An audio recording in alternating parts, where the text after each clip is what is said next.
So this week at our monthly staff meeting, Anthony, Anna, Sam, and I had a lot of heavy material to discuss about new workplace violence prevention laws and emergency preparedness plans.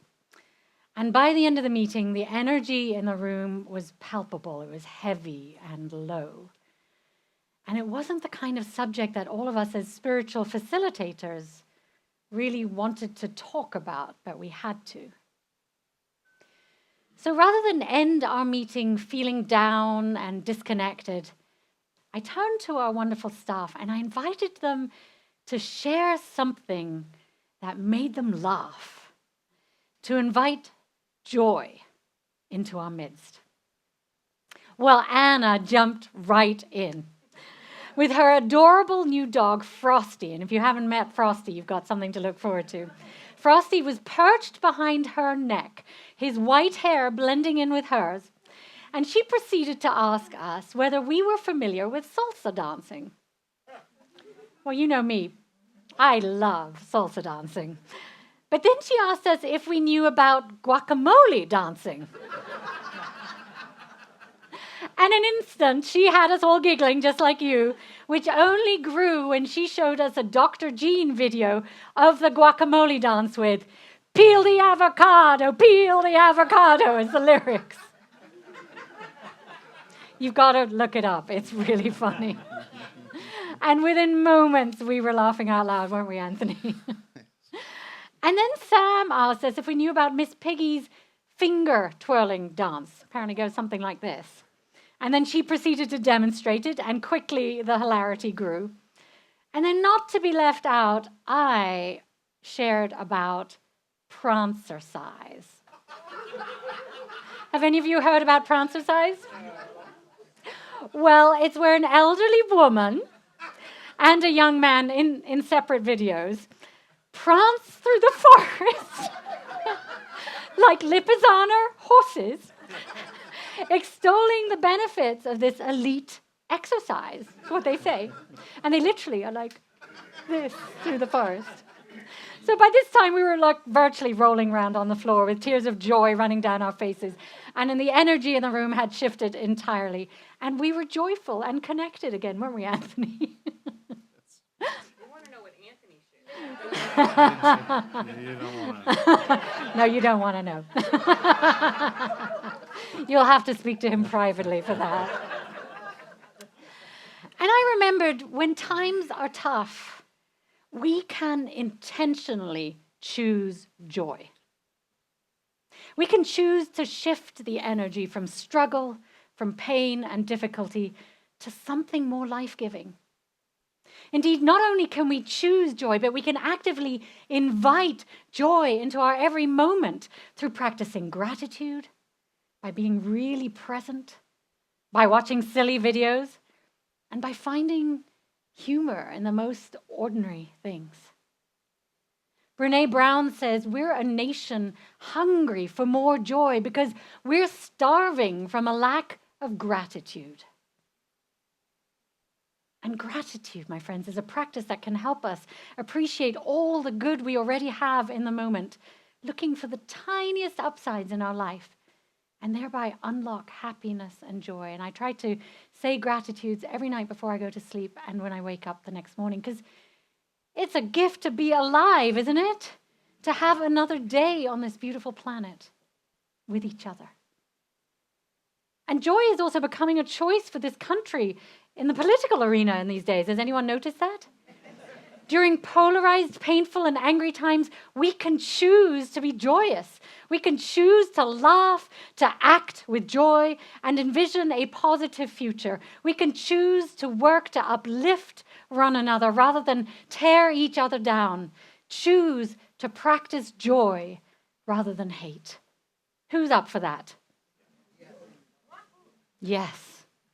The great mythologist Joseph Campbell said, "We cannot cure the world of sorrows, but we can choose to live in joy."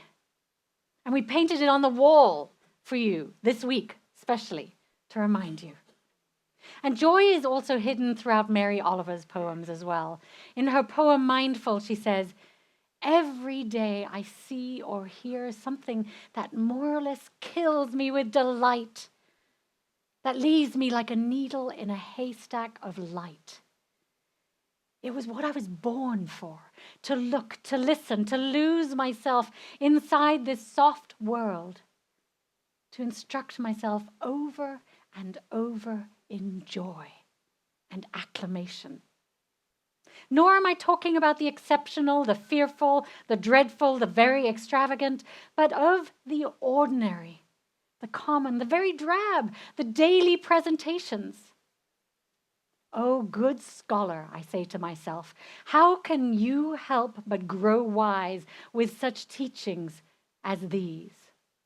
The untrimmable light of the world, the oceans shine, and the prayers that are made out of grass. Mary Oliver. My friends, as we know, what we focus on in our lives grows. So if we turn our attention only to what's difficult or get mired in struggle, we may miss Mary Oliver's untrimmable light of the world and the oceans shine. But how can we make that shift to joy during difficult times when so many people and our planet are struggling, you may wonder? I was certainly thinking about that a lot this week, when people are being murdered in schools and wars abound, when others are starving or suffering the effects of natural disasters. How can we allow ourselves to feel joy? And it's true, life is unbearably hard right now for so many. And although I invite us to feel deep compassion and do everything we can in our power to end suffering, we don't serve those who are struggling by feeling guilty about finding joy even amid hard times. Laughter, delight, kindness, wonder, and celebration are vital counterbalances when life is challenging. And I learn that and continue to learn that from those who've suffered tremendously, who nevertheless seem to be able to conjure up joy no matter what they're going through. Look at the incredible music, songs, and dances that are part of African American culture, that celebrate life despite all that African Americans have had to endure over the last 400 years. Think of the melodies, the rhythmic and joyful music to come out of Jewish culture. Look at the humor that is born from our darkest times that can help us make it through. Growing up in England, where the mood and the weather is often dark and depressing, right? I remember how renowned the English are at finding humor amid their difficulties, right, Robert? Finding joy has been a way of coping, of counterbalancing the oppression that many have dealt with for centuries. Inviting joy is the medicine for troubled times. Choosing joy gives us strength, gives us the energy and the courage to carry on. Even during our most mundane or difficult times, joy can linger just below the surface, waiting for an invitation to hitch a ride in the next poem, dance, song, sunset, or art that we come across. But it's also around us in every moment if we remember to look. It can be accessed in our relationships, through our bodies, in nature, in play, and laughing with children and one another. It's hiding in our day-to-day, in a piece of chocolate, right? Or a favorite meal, ice cream, in spiritual practice, and so many other places. It's all around us, my friend. It's within every single one of us, and it's among us. And focusing on joy, how it manifests in our lives, experiencing joy tingling in our cells. And I invite you to try that next time you meditate. See if you can feel cells tingling in your hands. It seems to spread joy to others. Just as unhappiness spreads.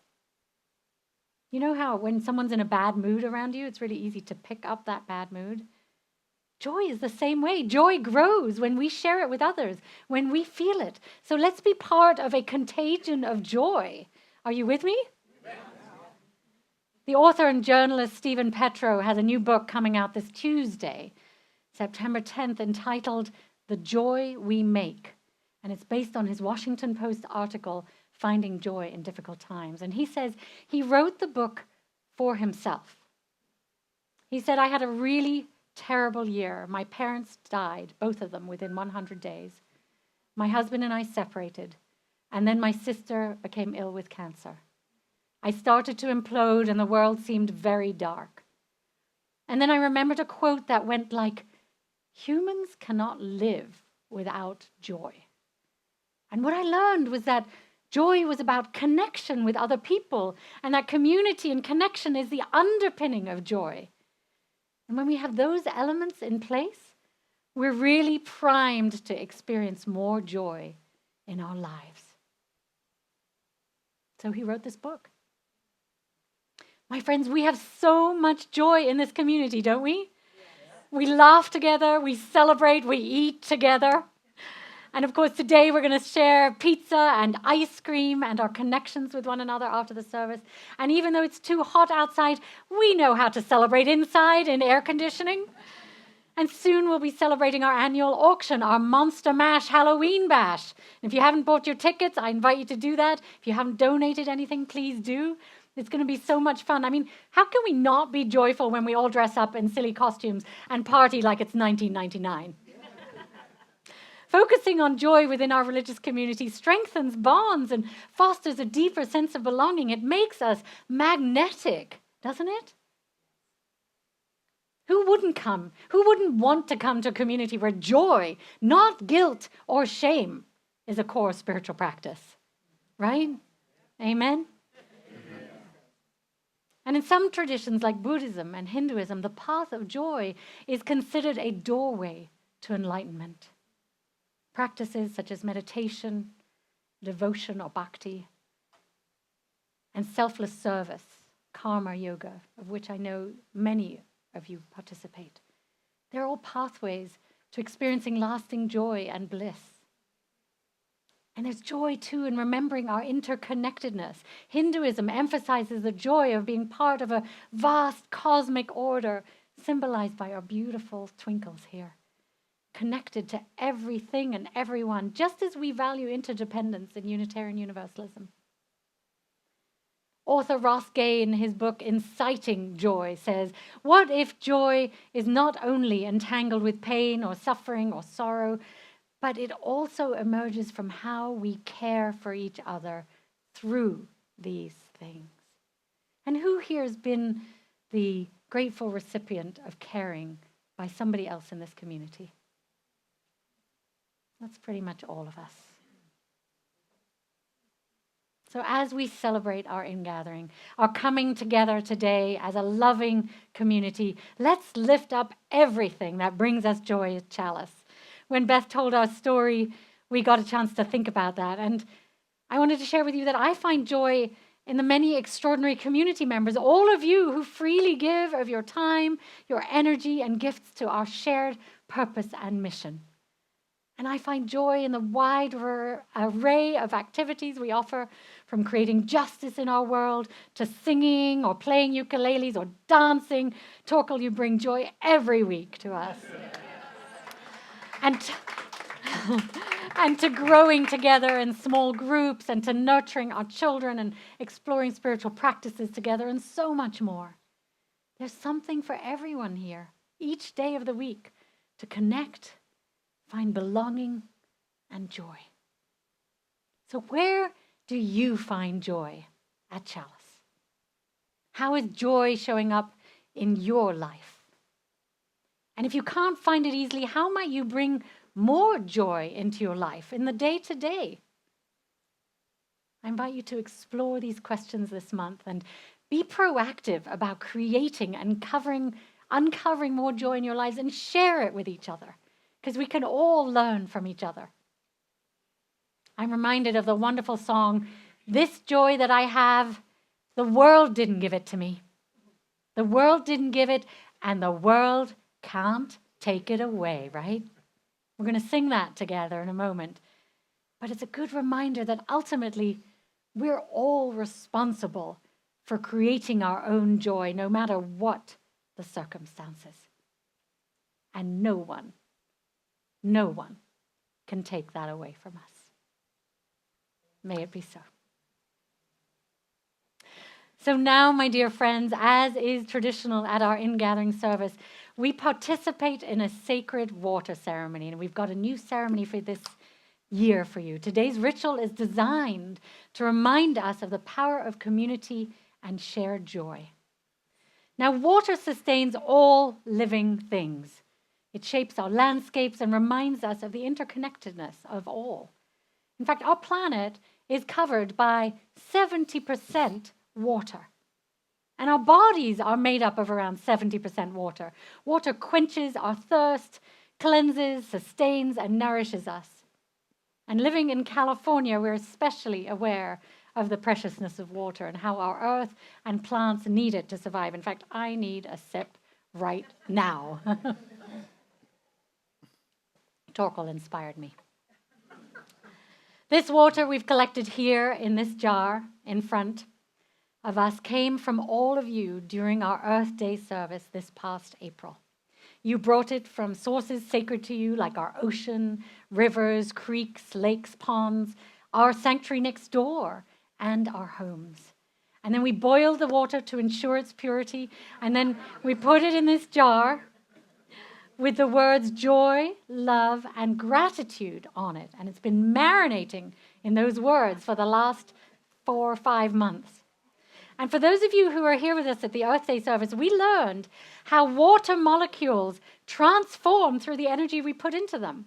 And every one of us blessed the water with good wishes as we mingled our water sources. And we see a slide up there. You may remember how Japanese scientist Masaru Emoto performed experiments on the molecular shape of water after it was sent positive or negative thoughts. And he demonstrated that you can literally change the molecular structure of water depending on the thoughts you think about it. When you offer gratitude, joy, and love to water, it turns into beautiful crystals. Look at those. Thank you. Wisdom, truth, eternal. They're so beautiful. I love you.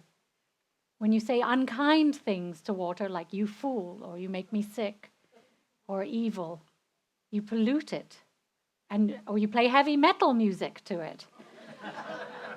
The molecules become more chaotic and lack shape. So just think about, if we're 70% water, what we say to each other changes the molecular shape of the water in our bodies. So it's important to treat each other with kindness and love.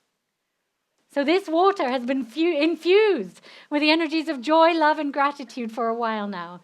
And one by one, we're going to come forward and place a little of this sacred water that came from our community into small glass vials, just like you see here. They'll be up there. The water symbolizes our flowing faith, our community's interconnectedness, and the joy, love, and gratitude that weaves us together and sustains our lives. So I invite you to place it somewhere special in your home to remind you, or in your college dorm room, to remind you of this community's love and our collective joy. And if you're online and would like a little of this water, please come by Chalice or ask our administrator, Anna, to send you some. And if you're in one of the overflow rooms, please join us in here for this ceremony. So in a moment, we're going to bless this water and then pour it into our 2 blue bowls, and they'll be at the same sand tray stations. And we then invite you to form 2 lines at those stations. I'd like to start with a choir on that bowl, and if the rest of you could come towards this bowl and then fill in whenever there's space. The vials have smiley faces on top to remind us of the joy that we shared here together. And when we filled our jars, we will sing our closing song, This Joy That I Have. So I now wish to bless this water. We bless this water as a symbol of our community's love and joy. May this love and joy go home with you and remind you always that you belong in a place filled with love and joy. So we're going to fill the 2 bowls, and then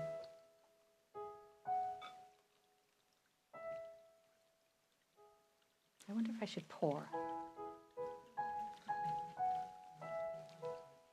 This is where you all get to think joyful thoughts and fill the room with joy. I think I'm going to pour this in.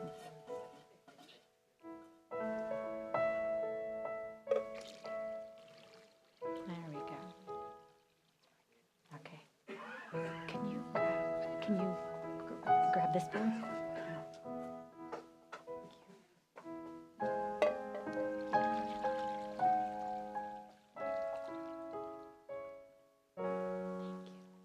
Thank you. All right, my friends, please come on up, and the vials are here, and dip them in and gather your water.